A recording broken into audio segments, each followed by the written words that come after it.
So thank you so much for joining us, Thank Christine. you. It's wonderful. And I want to start with your background because it's so interesting. And I think for lots of people, knowing that you grew up, I think, a punk rocker as a as a teenager and where you've got to now. Can you tell us a little bit about that transition? How did you go from the teenage rebel, I suppose, to someone who's now, the poster child for corporate life, I suppose? Gosh, it's been a few years. Look, when I was 18, way before piercing, I think, was a trend. I did have my nose pierced and shaved my head and did all those wonderful things. And probably I was a rebel without a cause, living in a country village. But the sort of short story is my father threw me out. And I found myself in London with no job, no home, no friends and no prospects. And, that period of time was actually a very defining period of time for me, and a lot of positives. It was very tough, but a lot of positives came out of it. And I think that has definitely influenced me to both have drive and determination, but also with how I think about employees in our workplace. And you've made a bit of a career about turnarounds, and you're well known for your role at Blackmores, having a huge turnaround there, and of course now at Team Global Express you had a turnaround job to do. What do you think are the key drivers of being able to turn a company around in the way that you have? Well, first of all, thank you for those comments, but I'm one person in a team, and it takes a team to turn a business around. I think what, is a valuable lesson to me a long time ago is it was actually the Prime Minister of Barbados, believe it or not. I used to live in the Caribbean. And he said to me, so often leaders believe that once they're a leader, that they do have all the answers. And he said, my biggest learning is to constantly listen to my electorate. And I thought it was so powerful. I wrote it in the front of my file of facts at the time. And so I'm a big believer that actually if you want to grow something or turn it around, actually ask the stakeholders, ask your employees, ask your customers, ask your suppliers, and then make an assessment. Is there a real opportunity here? And of what they're asking for, is there overlaps? How are you going to do it? And make commitments to them. And then if you're prepared to stand up and make commitments to your stakeholders, they will back you in helping you do it. And I feel sometimes that people get put into leadership jobs, then overnight they're supposed to know everything. So, I think being a female, it does allow us to ask questions, perhaps more. And I would definitely say I'm very lucky that I've been able to work with great teams, and I'm one of those one team member of that team. But it's definitely been our employees who've led the turnaround. And I know it's now fashionable to do a listening tour often when you take over as a CEO. Do you have a playbook now for the kind of way that you listen to employees? Is this about trying to reach everyone? Are there particular groups of stakeholders that you will make sure you talk to at particular times? I think you always want to reach everyone, but the truth is you can't. But I do think listening is important, and I'll give you a couple of completely different examples. So when I joined Australia Post, they'd gone through, quite a difficult time. The previous CEO had left. There was, a lot of debate about many things. It's an unusual organisation, and it faced big strategic challenges. Also, the community post offices are predominantly owned by mums and dads. And they had put in a complaint to the franchise review that was going on against management, which, was probably tough for management. So I wanted to hear before I joined and just heard management, why were these post offices doing that? So before I joined, I actually visited 117 post offices just randomly around the country, driving around in my ute and just walking in and saying hello. And what I also did was I thought, well, I'm not the only person who's facing this big challenge of turning around a post office. So I know this sounds really basic, but this is the truth. I went onto LinkedIn and I searched post office CEO and I wrote to a whole load of CEOs. And the first 10 that responded, I got a round-the-world ticket for me and my mum and my 2 nephews, and we went and visited them. And I had the same letter, like, hi, I've just taken this job over and might be coming to your country. Would you have the time to see me if I could? And I was amazed who did respond. And there was one particular woman called Suzanne Rolfe from Swiss Post. She went out of her way to help me in my first year. And she'd been in the job for a long time. So listening not only to your people and your customers, but actually most problems we face in life, someone else has faced them. So why not go and ask them, can they share with you their reflections on tackling those problems? So it's definitely one there. And when I got to Team Global Express, we had some massive problems. I mean, big problems. And the employees were clearly, had challenges. We'd had 2 cyber attacks. We were losing hundreds of millions of dollars. Turnover was 37%. And it was COVID. So we couldn't go around the country and see them. So we had 146 different sites, main sites at the time. So I wrote to every site and said, as employees, choose 5 people from your site to represent you. And then I want to ask you just 3 questions. What do we need to do to grow? What do we need to do to stop? And what must we protect? Because so often when you're changing a business, you're thinking about the growing and the stopping, but you forget the protecting bit, which no one tells you about because they want to tell you about the growth or the stopping. But there are things in companies and all organizations which are actually core to the culture. They're precious. Yeah, they're precious. And we often forget to say them. So they're my 3 simple questions. And at Team Global Express, you took over an organisation that is traditionally very male-dominated. The logistics companies, truck drivers, the picture in everyone's mind is someone who's male. And you, I think, have a team that's substantially gender balanced. Was that deliberate? How did you go about doing that? What's been your approach to a leadership team that has significant female representation in quite a male-dominated industry? We are a very male-dominated industry, and when you look at actually truck drivers, and clearly we employ a lot of those, there's only about nationally less than 3% of truck drivers are women. And we are sponsoring a program to bring more women in, etc. We've got about 29% of our total workforce who are women. Day one, I did a call with the top 70 leaders. There should have been one lady on the call, but she couldn't make it. But literally, top 70 leaders on this call, never met them before. They're just like lots of little dominoes on a screen. They were all white male. Now, I happen to be married to a white male. I've got 2 white males. I consider my sons. I love white men. But we're an organization that employs people from many different backgrounds. We have 56 different languages in our organization, but everybody looked the same. And I could see that thinking about diversity was important not just for women, but actually for cultural diversity. So if you came into my facilities here, you would see down the road, you'd see a lot of Asian people working those facilities. If those people look up and they can't see one person in the top 70 leaders that look like them, how am I encouraging them to develop and continue their career with me?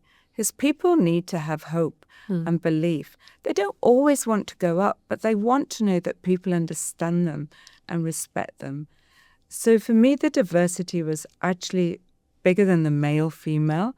It's also about cultural diversity and just that making sure that we are reflecting in our leadership thoughts the people that we're representing and also our customers, society. So how do you understand them if you're getting one perspective of society influencing you? Christine, you've obviously had a very public situation as a leader, which no doubt everyone sort of has asked you about since then, where your leadership was obviously under question, and that must have been just a tremendously difficult time. You've talked about the support that you had and how you got through that. Did you feel like that was something where being a female leader made a difference? Was there anything, about that where you felt like you were treated differently in good or bad ways? This morning I woke up and several people had buzzed me in the night to say, there's an article on LinkedIn you need to read. And a gentleman from a university had posted a story really about Julie Bishop and Genevieve from the ANU, about how they'd commented on Julie Bishop's stare, Genevieve's shoes, et cetera, et cetera. And this was a gentleman writing this article. And he basically said, come on, when did we talk about Shane Elliott's shoes or his stare? Like, this is an example. And he commented about some of the things that I've said. Look, one of the things, what happened in Parliament that day happened. Many people don't know what happened in the days that followed, which, to be honest, were pretty appalling. I mean, I was depicted as a prostitute leaving Scott Morrison's bedroom. Now, I've never seen that happen to a man. So why is it okay to do for a woman that you haven't even spoken to? I'd actually done nothing wrong. The whole thing was about Bank at Post, which gave hundreds of millions of investment to the post offices. But someone felt it was okay to depict me as a prostitute. Well, it's not okay, And actually, I don't think that would have happened. I didn't see it happen to Shane Elliott last week. So we do get treated differently. And it disappoints me that it happens, but it does happen. Now, every big opportunity I've had in my life has been given to me by a man.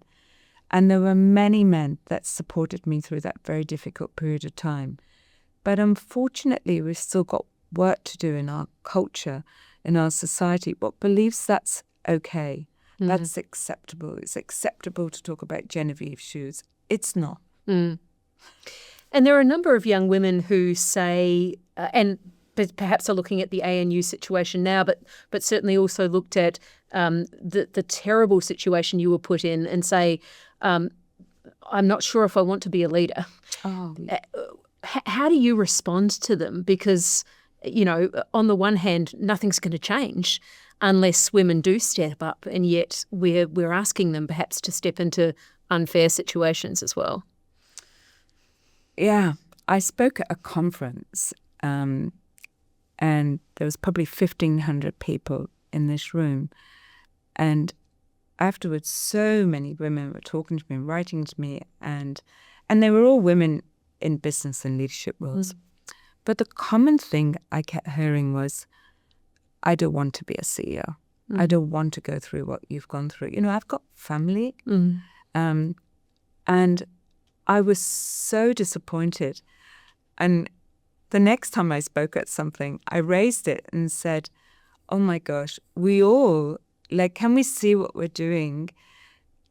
And I did say to the woman in the room, please tell me you won't do that, because that means that everything so many women have gone through, we've gone through it, and it's been a wasted opportunity if you guys don't pick up the mantle from us and run the next relay. So I really hope, and there's life after death. And hopefully I can be a bit of example of that too. Their life does go on, and your toughest time actually tests you. And you learn a lot about yourself in that process. So I really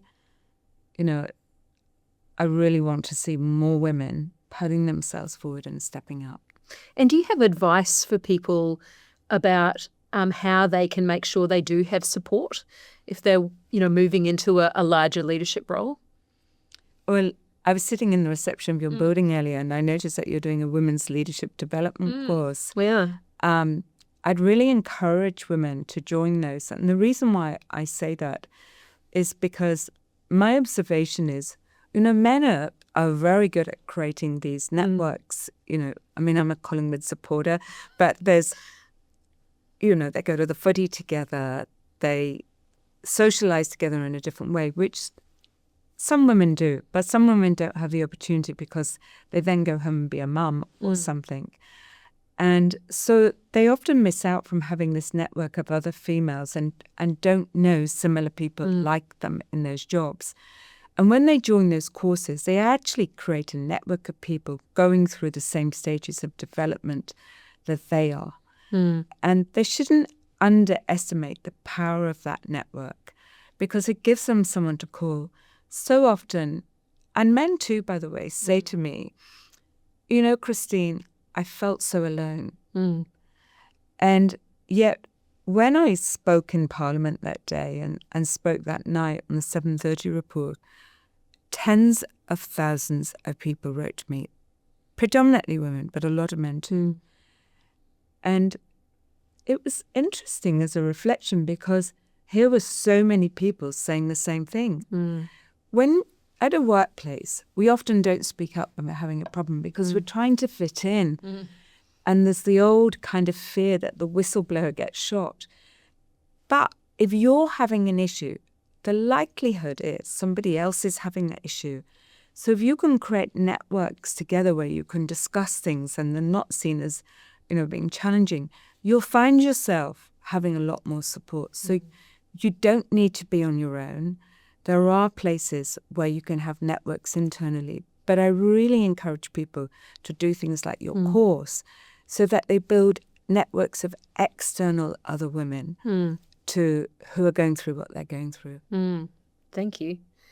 Well, we've come a long way in 20 years. Do you have a dream for the next 20 years?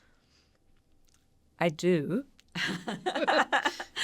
Look, we have come a long way, but only 3 million women in Australia have a full-time job, and there's about 14 million women. We count working 1 hour as we're participating in the workforce. Just today, I read a report that said, population is back under control. But that's because Australian women are having less babies because they're having to do more part-time work. So I think there's been a lot of work, positive work been done to fight for equal pay. And although we've got some work to go, it's still, big improvements have happened. But the truth is, we compare two people doing the same job. What we're still not doing is questioning in society why less than 10% of CEOs are female, when more than 50% of honours graduates are female. In Australia, we have the highest academic achievement for women in OECD countries. It's something we should be so proud about, and I'm sure you here at the business school are. But we rank 69th in OECD countries in economic parity. So, homelessness is, having faced it myself early on, is something very close to my own heart. And to know that single mothers and women over 55, two very important but vulnerable sectors of our society, are the fastest growing cohorts of homelessness. We're a very rich, wealthy country. And yet I think we have something like 480,000 community housing, 3.5 million people living in poverty, over 1 million people living in extreme poverty.